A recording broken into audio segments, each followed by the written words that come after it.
Hospital readmissions remain a major problem in healthcare. One of the most common reasons for readmissions is pneumonia. 140,000 pneumonia-related readmissions each year cost the U.S. healthcare system over $10 billion annually. What if there was a simple way to reduce readmission rates? Let's take a look at why these readmissions happen in the first place.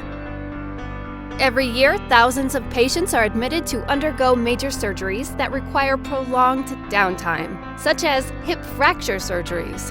When patients are bedbound, their lungs are prone to filling up with mucus, especially if they are not taking deep breaths. An incentive spirometer is a device that is used for lung expansion. It is used to help prevent hospital-acquired pneumonia in less mobile patients. Patients are asked to use an incentive spirometer by taking deep breaths. Proper use of an incentive spirometer is critical to prevention of pneumonia.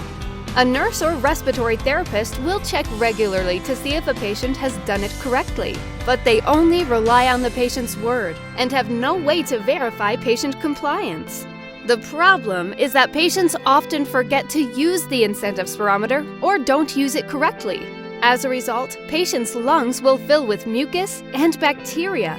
It's not until a few days later, after the patient has been discharged, when the major symptoms of pneumonia appear, like shortness of breath, coughing, and fever. This major issue with incentive spirometers has been unsolved until now. Introducing INSEE. With INSEE, you can verify proper patient use to improve the effectiveness of incentive spirometers. INSEE is the first of its kind, an inexpensive, reusable sensor that attaches to an existing spirometer.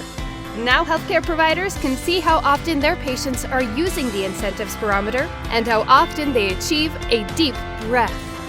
INSEE will help identify those patients that need more coaching on deep breathing, as well as those patients who are already doing a great job. INSEE will even remind patients to use their incentive spirometer. Finally, doctors, nurses, and respiratory therapists will be able to figure out which patients to allocate more resources for and prevent readmissions. INSEE will be a game changer for the medical community. The need to reduce hospital readmissions has never been greater, and INSEE will help us accomplish that. Visit us at tidalmed.tech to learn more at Tidal Medical Technologies.